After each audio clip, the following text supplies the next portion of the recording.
What do you have there? Oh yeah, my boss is gonna love this. This man brings Shelby Donald Duck bicycle to pawn shop. I'll tell you what, let's get it out of the parking lot. Come with me. All right. My boss should be out here any minute. Rick also comes to see the item, and Chum shares more details about the bicycle. By 1965, he was in over 100 movies or cartoons. I think in 1949, he actually surpassed Mickey as the most popular character. Rick also shares some information about the Shelby Donald Duck bicycle. So the reason he surpassed Mickey as being the most popular character is because Mickey Mouse had become such an icon, basically got the memo, Mickey Mouse can't do anything the least bit controversial, where Donald, on the other hand, could be his grumpy Donald Duck, and that's what people fell in love with him. Because when I was a kid, they started in the 1890s, but in the 20s, the owner had a brilliant idea. He made a bicycle that was modeled after Lindbergh, and it sold like hotcakes, so it started making a lot of different themed bicycles like this. Rick takes a closer look at the item and found something shocking. The tank needs to be restored because the colors are all screwed up there. We have to get the rear taillight re-chromed. And Donald Duck's face, I don't know if that's actually cracked or that's paint. It has a button over here. What does this do? Do you know? I believe it's for a horn. It says quack horn. And they still work? There's a battery pack in there. I guarantee you everything's corroded and needs to be fixed. Rick asks owner how much you want for it. How much do you want for it? I'd like to get $3,000 for it. This one's in amazing shape, but there are some issues with it. I'll give you $1,500. I do $2,800. $2,000? $2,000 is a fair price. Can you do $2,400? $2,250, and I'm crazy at that price. I'm gonna walk at that price. I mean, I really can't go anymore. Okay, I'll take that. And finally, the deal ends on $2,250. Then Rick shows this bicycle to Chum, an expert. Let's see their reaction. Chum, What's up? check this out. Is that the Donald Duck bike?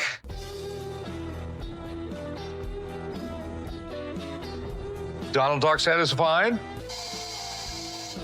Well, I got some bad news. It's not a true Donald, it's a clone. Well, if you look underneath, you'll find the serial number. And it says Shelby Co., but also the first two numbers are 53. And that was 1953. Shelby only made this bike in 1949. So it's not a true Donald Duck. We all make mistakes, Rick. It'll be okay. That was really unfortunate for Rick. We all makes mistake in life. That was one of the mistake of Rick. Let's move to next deal. I have a book signed by Shoeless Joe Jackson. Absolutely incredible. When you talk about old baseball, Joe Jackson and Babe Ruth, A man brought a book to pawn shop which is signed by Shoeless Joe Jackson. say it ain't so, Joe. You're certified. Right. Well, he was illiterate. His wife signed everything for him. All the signed copies of this book, most of them, everyone you see will have this in it. So this could really be an amazing signature. You will not find a rare autograph. It seems to be a collaboration. Yeah, the story is that him and 7 other guys on the 1919 Chicago White Sox took money to fix the World Series. Destroyed his baseball career, his reputation for the rest of his life. Right. Rick shares more valuable information about it. Then he asks for an offer. Joe Jackson's signature is so rare and so expensive, I just have to take the gamble before this guy walks out the door with it. So how much did you want to get out of it? Quick search on his signature and found that there's not many of them. $30,000 for the book. Not gonna happen. What is going to happen? Closer to 10 grand. Of all the sports signatures in the world, this is the one most faked. So, I mean, I'll take a shot at 10 grand. Bring something to the table. I'll go $13,000. I won't go a penny more. So, Well, I mean, it's a big risk nowadays with stuff like that. okay. Let's do it. I'll meet you right up front. We'll do some paperwork. Okay. Finally, Rick closed the deal on $13,000. Then Rick goes to an expert to check its authenticity. Say it ain't so, Joe. Signed by Shoeless Joe Jackson. One of the craziest things you brought. So what I have here is one of the only Joe Jackson signatures. This one looks like a pretty normal A. The K, he tries to do the loop. I'm not convinced that it's real. It's not real. Well, no, I'm going to send it off some more people. I'm going to try and get a consensus. Thorough examination that prevented us from certifying the autograph. Signed over the original. That was really unfortunate for Rick. Everyone laughs on him. Let's move to next deal. Original blueprints to the USS Maine, 1887 to 1889 before the ship was sunk. These I've researched for over 10 years. They're the only ones that I know of that exist. I'd like to sell them because I could use the money. Rick takes a closer look at the item and asks some questions to owner about it. This right here appears to be boilers. Yeah. These, I imagine, would be piston-driven steam engines. Yes. This is the gun. This is the turret it's on. And they would rotate on this right here. This is the back of the ship. This is basically the way things were stored. That is neat. Rick asks owner for an offer. So how much do you want for them? I want $9,000 for this one. I want $6,000 for that one, and I want $10,000 for this one. Rick calls an expert for better advice. I don't see a lot of value here. Tops, if you really want to put something classic looking, up on a wall, framed, $300 or $400 a piece. Yeah. Am I close? Well, no. I want $25,000 for them. Yeah, see, it's like totally different planets. They're still not construction documents. I mean, to me, they're one of many copies made, and they were made for something. Maybe they were made for an official purpose, but I still think they're worth $300 or $400. Expert estimates its worth way less than everyone expected. If there was a lot of them printed, where are they? It's the only one. They might be the only ones, but I still don't think they're going to bring that kind of money. Thanks for coming in, though. All right. As expected, no deal was made. Let's move to next deal. A man brings rarest Hot Wheels appraisal to pawn shop. What do you got there? Prepare to be amazed. The rarest Hot Wheel in the world. Is that what I think it is? The pink 1969 rear load beach. Rick takes the closure look of the Hot Wheels box and asks some questions to owner about it. Holy grail of Hot Wheels, isn't it? It's in mint condition. These are the original surfboards. Yeah, that was a ragtop Volkswagen Transporter. Technically, it's a transporter.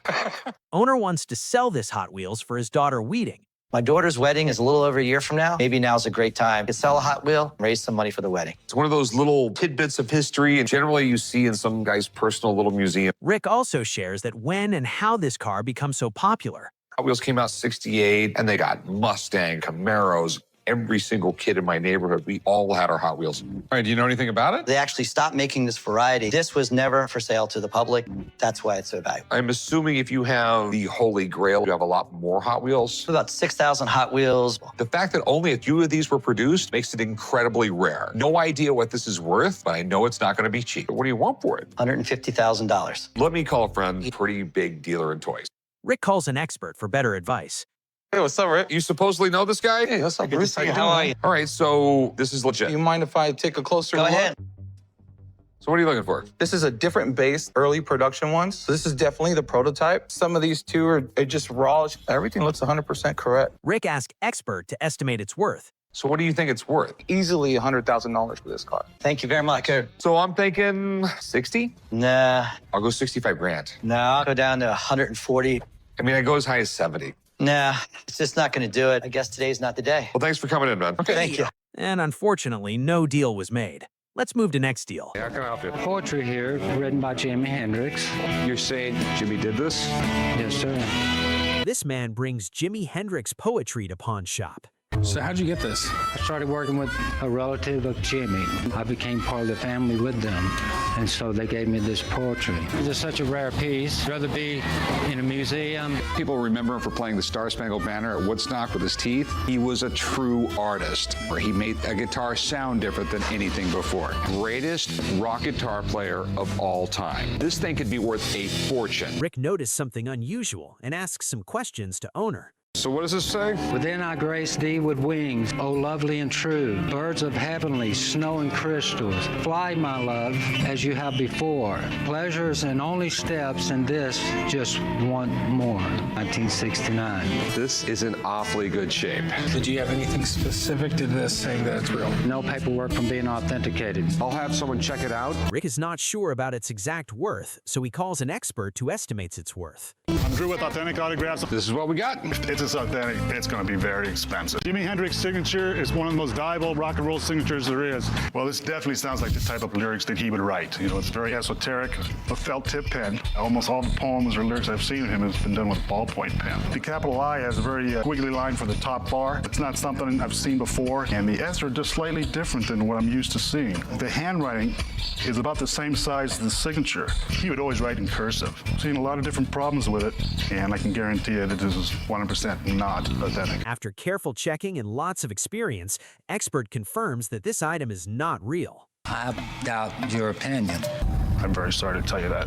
Thank you, Rick, for calling me in. Corey, good seeing you again, brother. Appreciate it. I know what it's meant to me all these years, and Nothing I can do with it. Well, thanks for bringing it in. Unfortunately, no deal was made. Let's move to next deal. In this episode, a lady brings Tiffany antique watch to pawn shop. Very old Tiffany clock. It's Tiffany & Company. It is a Tiffany. Owner shares more details about it. I came down to the pawn shop today to sell a Tiffany wall clock. I know that it's quite rare and it's a one-of-a-kind piece because it has some pretty unique paintings on it. I'd like to get just around $8,000 for it. Rick asked expert to share more details about the clock. Probably done around the 1800s. I think is really unique about it is that it has all these reverse paintings on it. So what I've been told is that, you know, the artist had to actually paint it backwards in order for you to view it forwards. Okay, do you mind if I look at this thing a little bit more? No, that's okay. Rick takes a closer look of the item and found something written on it. That is a clockmaker's repair. They have this weird little script and everything like that, so next time they work on it, they know what they did. Rick asks for an offer. I'm looking for $8,000. Okay, so I will give you like $1,200. I would be more inclined around the 4 or 5. They just don't go for that. Right. I'd go 13. Or are we just too far apart? I think we're too far apart. All right. Have a nice day. Thank you. You too. Unfortunately, no deal was made. Let's move to next deal. In this episode, a woman walks to pawn shop with hand-engraved ivory tusk. Let's see it's real or fake. An ivory tusk. Okay. Hand carved. I want to pawn it 7 to 10 days. Need some money between now and 4 o'clock. I would hope that I could get somewhere between $1,000 and $1,500 for it. So how'd you get this thing? I bought it in Taipei. I paid a lot. Okay. Rick takes a closer look of the item and found something shocking.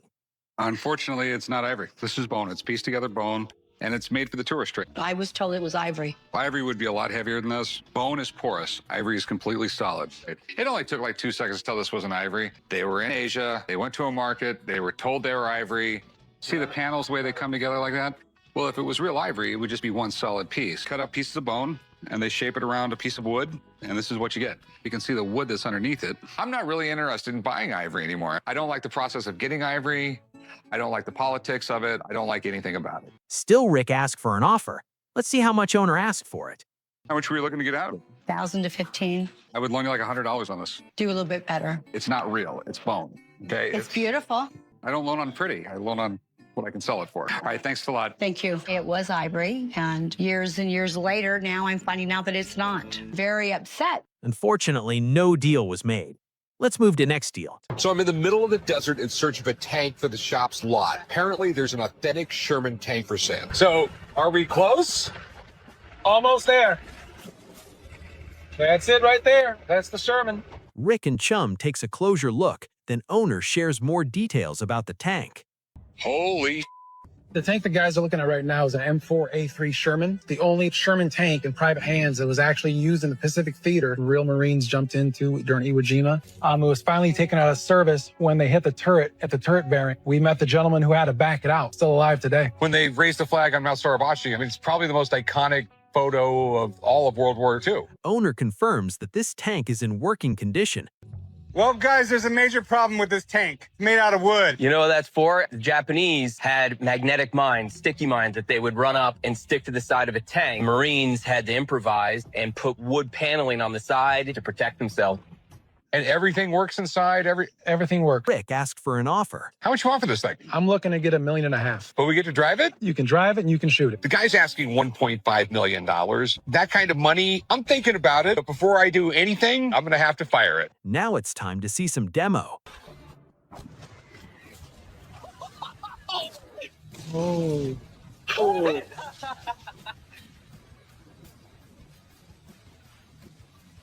That was amazing.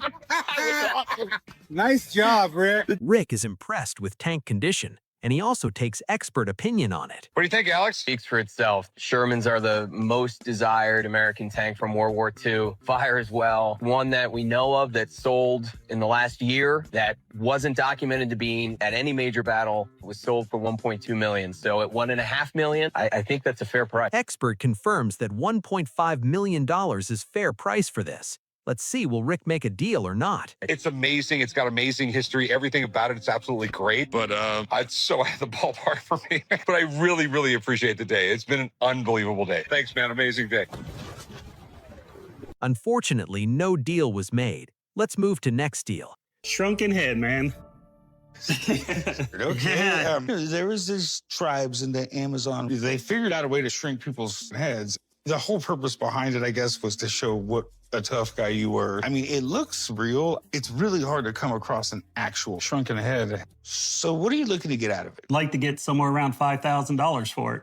Tell you what, do you mind if I do a video chat real quick with a buddy of mine and have him take a look at this? That would be great. Corey is not sure about its authenticity, so he calls an expert for better advice. I have what looks like a shrunken head here. Shrunken heads have been around for a long time. Most of them come from Ecuador. These are warriors. They've taken a head in battle. Remove the face off of the skull, and then it's heated with hot sand, which the heat will cause that skin to shrink. If you're a really good head shrinker, you can get a head that's about the size of an orange. Could you give me an idea on how to tell if this is real or not? The tribes that were making them discovered that if they sold them to tourists, they could make a lot of money. We look at the ears. I got no ear holes. Look inside the nostril. No nostril. I think we got a fake here. Give me an idea of what something like this is worth. 10 grand for it. As a tourist piece, I'd say it's worth 200 bucks. Clearly it's not real. Man. Rick only offers him 200 bucks for it. Let's see will owner accept his offer or not. 200 bucks. It just really reminds me of a buddy of mine, and I kind of want it for myself. For 200 bucks, it's worth bringing back and putting on the shelf. You do 300? No, man. I want to bring it back home, put it back up on the shelf, and enjoy it for a few more years. And unfortunately, no deal was made. That's for today. See you soon in next video. Till then, watch these two amazing Pawn Stars video.